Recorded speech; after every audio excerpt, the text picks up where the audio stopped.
Good day po sa inyo mga kabaslag. Welcome pong muli sa panibago nating vlog. Nandito na naman tayo para magtalakay ng magagandang topic sa ating rental business. Ang pag-uusapan natin ngayon sa araw na ito ay paano paramihin ang mga customers sa ating rental business sa panahon na hindi naman talaga season. Ito yung paraan na ginagawa ko para kahit na hindi season, kahit na month na hindi malakas, pero magagawa natin na mapalakas siya. At kung interesado ka sa topic na to, huwag mo naman kakalimutan na mag-like, share, and comment.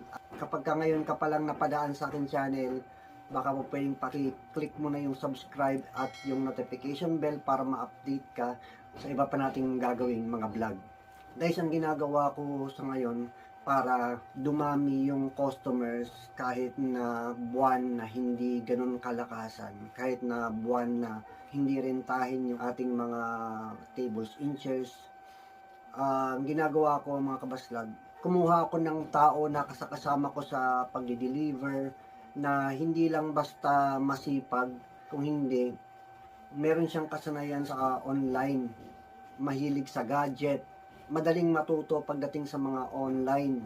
Pagka ganun kasi yung kasama mo, pwede mo maiduduplicate yung sarili mo sa kanya. Ibig sabihin, halimbawa ikaw nagma-marketing through online, ikaw nag-a-advertise nitong negosyo through online.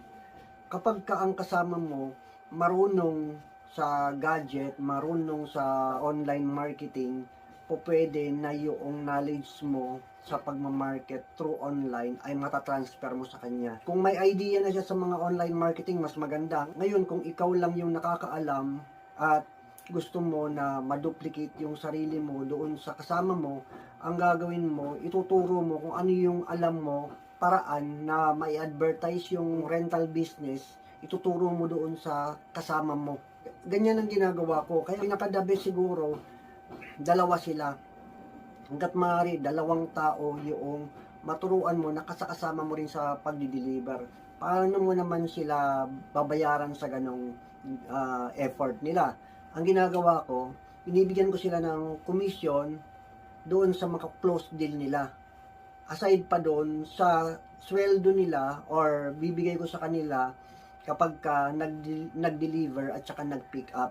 Hindi naman ganun kalaki yung bayad ko sa deliver and pick up sa kanila, pero libre naman sila ng pagkain. Ang kaganahan pa nun, meron pa silang parang extra income kapag nag-market sila online. Kasi once na meron silang na-close deal, binibigyan ko sila ng another na income doon. Halimbawa, nakapag-close deal sila ng halagang 1,500 pesos, binibigyan ko ng 50 pesos. Kapag halagang 3,000 pesos, binibigyan ko na sila ng 100 pesos. So, another yon. Bukod pa yung kita nila kapag kasama sila sa nag-deliver at saka nag-pick up. Then, halimbawa, umabot na ng 4,500, another 50 na naman yun. Ibig sabihin, 150 pesos. So, 50 ng 50 pesos ang nadadagdag na income nila, commission, doon sa na-close deal nila. So, ganun ang ginagawa ko para lumakas yung ating negosyong rental business, tables and chairs, para kahit nasabihin natin na yung mga panahon na mahina, kaya pa rin siyang palakasin sa pamamagitan ng hindi lang ikaw yung nagmamarket. Kasi ang totoo niyan, hindi natin kaya na tayo lang yung magmarket. Ibig sabihin, marami nangangailangan sa iba't ibang mga lugar na hindi lang nakikita yung ating negosyo dahil sa kulang tayo sa advertisement.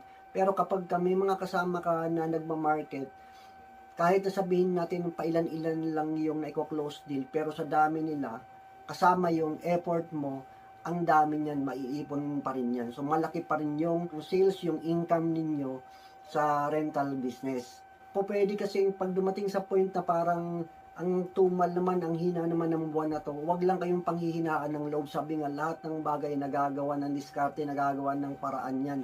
Kung ano yung problema, edi solusyonan, nagagawa ng solusyon lahat ng mga may encounter nating problema pagdating sa negosyo. Kapag ka mahina, yun nga sabi ko sa inyo, magdagdag kayo ng tao na mahilig din sa online.